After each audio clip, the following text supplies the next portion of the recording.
प्यारे बच्चों, पहला बात तो एकदम स्ट्रेस फ्री रहो, क्योंकि हम तुम्हारे साथ हैं। एकदम माइंड को पूरा कूल रखो और जो जो क्वेश्चन आपको बताते जा रहे हैं कि बेटा इसको पढ़ो आज, उसको करते जाओ। हालांकि एक काम करो, जैसे जो क्वेश्चन हम जिस चैप्टर से उठाते हैं, अगर तुम्हारे पास उतना टाइम और मेहनत कर रहे हो तो वो चैप्टर को पूरा देख लो, लेकिन जिस क्वेश्चन को हम कह रहे हैं उसको विशेष रूप से ध्यान लगाओ। और जो पहले में बोला था कि अगर 98% तुम पार करेगा तो तुमको हम स्कूटी देंगे, आज वही थंबल आपके बीच में लेकर हम आए हैं। ये फाइनल थंबल है और आज आपको फाइनल सारा गेस क्वेश्चन हम देने जा रहे हैं। तो चलते हैं, अब वो कौन कौन सा क्वेश्चन है जो आपको एग्जाम में आ रहा है।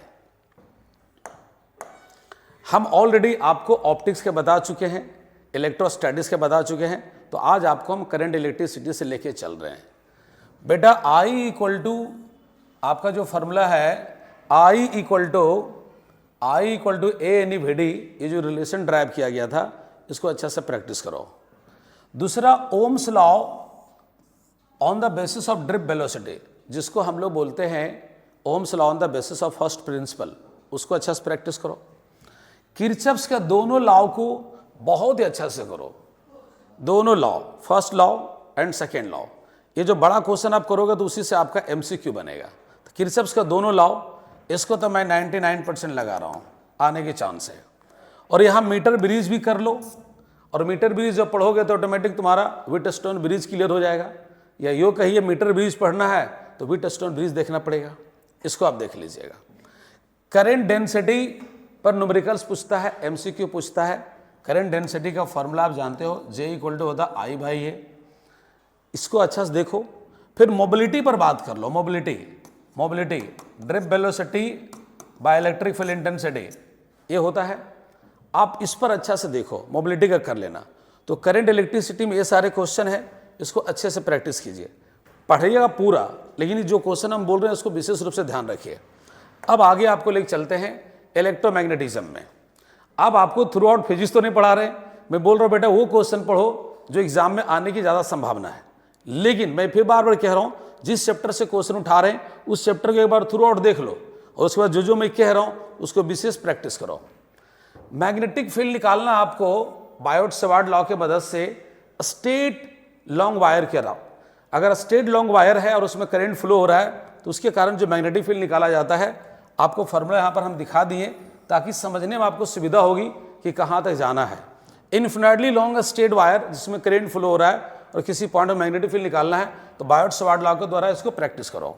दूसरा, अगर ये नहीं आता है तो फिर आने का चांस दूसरा रहेगा, सर्कुलर कॉइल के कारण magnetic field at the centre.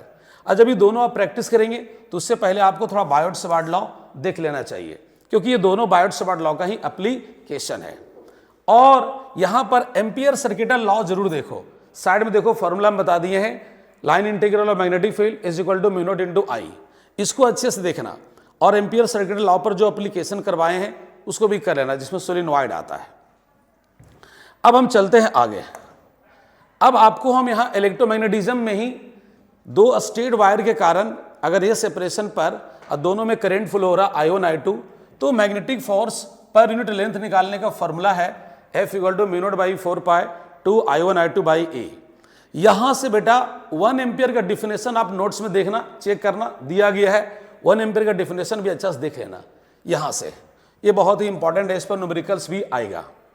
अब आ जाते हैं हम आपको EMI में, यानी इलेक्ट्रोमैग्नेटिक इंडक्शन में, EMI में आ जाते हैं। इसमें से आपको पढ़ना चाहिए लेंज लॉ, क्योंकि लेंज लॉ काम करता on the basis of energy conservation, इसको अच्छे से पढ़ लेना चाहिए। AC जनरेटर तो कर ही लीजिए, AC जनरेटर का चांसेस बहुत ज़्यादा बना हुआ है, तो इसलिए यहाँ पर AC जनरेटर, लेंज लॉ और सेल्फ इंडक्शन आप सोलेनॉइड का निकाल लीजिएगा। सोलेनॉइड का जो सेल्फ इंडक्शन निकालने आपको सिखाए हैं वो अच्छा से प्रैक्टिस कर लीजिए, बहुत ज़्यादा चांस है। दूसरा है mutual induction for 2 coaxial solenoid. 2 coaxial solenoid, जब एक सोलेनॉइड के ऊपर में दूसरा सोलेनॉइड रखा गया, दोनों का एक्सिस एक ही पर रहता है, तो वहाँ जो म्यूचुअल इंडक्शन निकाले हैं वो अच्छा से कर लेना बेटा। अब एंट्री कर रहा हूँ मैग्नेट में। मैग्नेट में हिस्टैरिसीस लूप पर आप प्रैक्टिस कीजिए, वहाँ से एमसीक्यू क्वेश्चन बनता है, वहाँ से ऑब्जेक्टिव क्वेश्चन बनने का चांस रहता है। इसलिए उस लूप का प्रैक्टिस कीजिएगा, हिस्टेरेसिस लूप, फेरो पारा डाई, इन तीनों को देख लेना है, तीनों का प्रॉपर्टीज अलग अलग से बताया गया है, उसको अच्छा से प्रैक्टिस करना। फिर वहीं पर आपको पढ़ना है magnetic potential energy of magnet. Magnetic potential energy of magnet आप अच्छा से प्रैक्टिस कर लेना। और यहां मैं एक बात और बता रहा हूं, मैग्नेट के कारण मैग्नेटिक फील्ड एक्सियल लाइन में और इक्वेटोरियल लाइन में दोनों जगह बताया गया है। एकदम ठंडे दिमाग से सुनिए और माइंड को पूरा कूल रखिए, पढ़ते रहिए, भुंजा खाते रहिए, हो सके काजू किशमिश तो वो भी खाइए, एकदम आराम से टेंशन फ्री रहिए और ज़्यादा रिजर्व रहिए, ज़्यादा इधर उधर बातें में नहीं आना है, कौन क्या कर रहा है नहीं कर रहा है, आप रिजर्व रहिए अभी, क्योंकि आपका मेन टाइम है, पिक टाइम है। तो मैग्नेटिक फील्ड निकाल लेना बार मैग्नेट के कारण एक्सियल लाइन में और इक्वेटोरियल लाइन में, ये भी इंपॉर्टेंट है। अब आ जाते हैं एसी में, अल्टरनेटिंग करंट चैप्टर में। आपके पास ये फॉर्मूला बताया गया है, ड्राइव किया गया है, IAV इक्वल टू 2I0/π। ये डेरिवेशन पूछा जाता है शॉर्ट रेंज क्वेश्चन में, इसलिए इसको अच्छा से कर लेना। और RMS वेलोसिटी, जिसको वर्चुअल हम लोग कहते हैं, IB इक्वल टू I0/√2 होता है, ये प्रैक्टिस करना है। Power consumption of LCR circuit, ये ज़्यादा इंपॉर्टेंट है। Power consumption in LCR circuit, इस पर अच्छा से आप प्रैक्टिस करिएगा, क्योंकि न्यूमेरिकल बनने भी चांस है और ऑब्जेक्टिव क्वेश्चन बनने भी चांस है। Transformer is a big topic. Transformer में ध्यान से सुनो, ट्रांसफार्मर का चांसेस मैं 99.99% लगा रहा हूं। क्यों? क्योंकि इस पर या तो न्यूमेरिकल पूछ लेगा, या तो शॉर्ट रेंज का पूछेगा, या बड़ा रेंज का पूछेगा। लॉस ऑफ एनर्जी से भी क्वेश्चन आता है, ट्रांसफार्मर का पूरा कंस्ट्रक्शन, वर्किंग प्रिंसिपल पूछता है, इसलिए इसको तो छोड़ना नहीं है। बेटा आपको मैं क्या बोल रहा हूं, जो चैप्टर से क्वेश्चन उठा रहा हूं, चैप्टर को थ्रू आउट देख सकते हैं, देख लो, और अगर नहीं देख पाते हो तो कम से कम ये सब पढ़ो। और अगर चैप्टर को थ्रू आउट देखते हुए इन सब विशेष रूप से पढ़ते हैं तो आप 98 पार होने वाले हैं। अब आ जाइए dual nature of matter and radiation से। Dual nature of matter and radiation छोटा चैप्टर है, 4 मार्क्स का चैप्टर है। यहां से आइंस्टाइन फोटो इलेक्ट्रिक इक्वेशन जो निकाला गया था उसको अच्छा से प्रैक्टिस कर लीजिएगा। थ्रेशोल्ड फ्रीक्वेंसी वगैरह डिफिनेशन अच्छा से देख लेना, थ्रेशोल्ड वेवलेंथ भी देख लेना।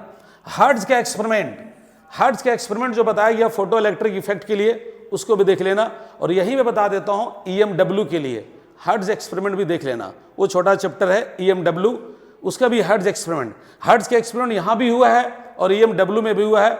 आपके नोट्स में बहुत प्रॉपर बेस है, दोनों एक्सपेरिमेंट देख लेना, दोनों में से एक आने की चांसेस ज्यादा है। De Broglie wavelength, de Broglie hypothesis में, डी ब्रोगली प्रिंसिपल में डी ब्रोगली वेवलेंथ आपको कई एक तरीका से बताए थे, in terms of temperature, in terms of velocity, in terms of potential difference, और इलेक्ट्रॉन के लिए भी स्पेशल बताया गया है।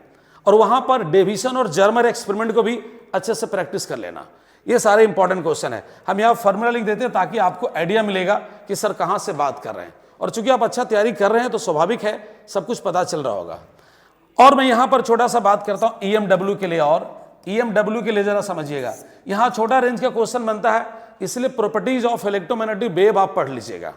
प्रॉपर्टीज ऑफ इलेक्ट्रोमैग्नेटिक वेव, ये क्वेश्चन 3 मार्क्स का चैप्टर है, तो छोटा रेंज का क्वेश्चन बनता है, तो आपसे प्रॉपर्टी पूछेगा। अगर 2 नंबर का है तो 4 पॉइंट आप डाल देना। यहीं पर आपको मैक्सवेल इक्वेशन भी बताए हैं बहुत अच्छे ढंग से, जहां पर डिस्प्लेसमेंट करंट भी बताया गया है। तो डिस्प्लेसमेंट करंट का कंसेप्ट, मैक्सवेल का इक्वेशन आप अच्छा से कर लेना। अब चलते हैं आगे।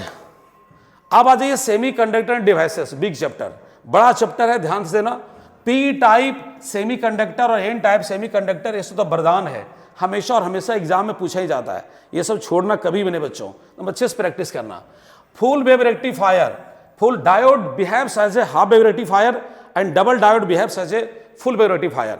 तो 2 डायोड एक साथ कैसे काम करता है, फुल वेव रेक्टिफायर वो पढ़ लेना बेटा। जब वो पढ़ लेगा तो हाफ वेव रेक्टिफायर ऑटोमेटिक आपको आइडिया में आ जाएगा।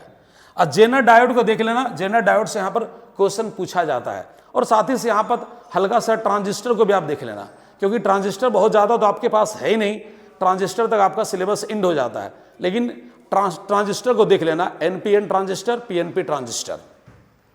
उसके बाद आइए एटम्स में, ये प्योर केमिस्ट्री है। आप जो एटॉमिक स्ट्रक्चर में केमिस्ट्री पढ़ते हैं वही फिजिक्स में एटम्स कहलाता है। तो बोर्स का एटॉमिक मॉडल, रदरफोर्ड का एटॉमिक मॉडल, ये दोनों अच्छा से देख लेना, यही दोनों से क्वेश्चन घुमा फिरा के बोलता है। ये प्योर केमिस्ट्री है बच्चों, इसलिए एटम्स में जो आप एटॉमिक स्ट्रक्चर पढ़ते हैं केमिस्ट्री में, फिजिकल केमिस्ट्री में, वही हमारा एटम्स का एक छोटा सा पार्ट है।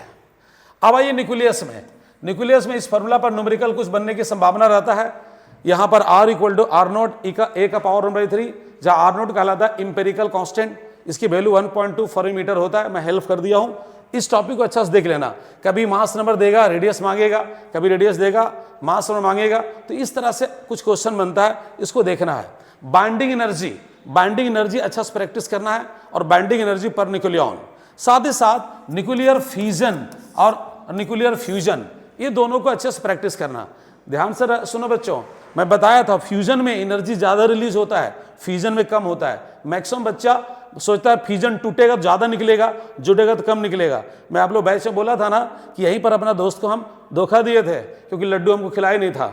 उस पूछा था किस में ज़्यादा एनर्जी निकलता है, तो हम बोले थे फ्यूजन में, तो बोला हाँ थैंक यू, लेकिन बाद में पता चला कि फ्यूजन में ज़्यादा निकलता है। आप लोग कहानी भी सुनाए होंगे बैच में। तो प्यारे बच्चों, मैं आपसे कहना चाहता हूँ ये सारी चीज़ें आप अच्छा से प्रैक्टिस कर लीजिए। इसके अलावा मैं एक बार फिर से कहना चाहता हूँ, एकदम टेंशन लेना नहीं है, रिजर्व रहिए, पढ़ते रहिए, बीच बीच में जब थक जाइए तो अपने घर में टहलिए, बुलिए, हल्का फुल्का बातचीत कीजिए बच्चों से या जो भी घर के मेंबर है, और फिर भिड़ जाइए एकदम योजनाबद्ध तरीका से। आप फाइनल मैच खेलने जा रहे हैं तो आपका फाइनल टच सब कुछ होना चाहिए।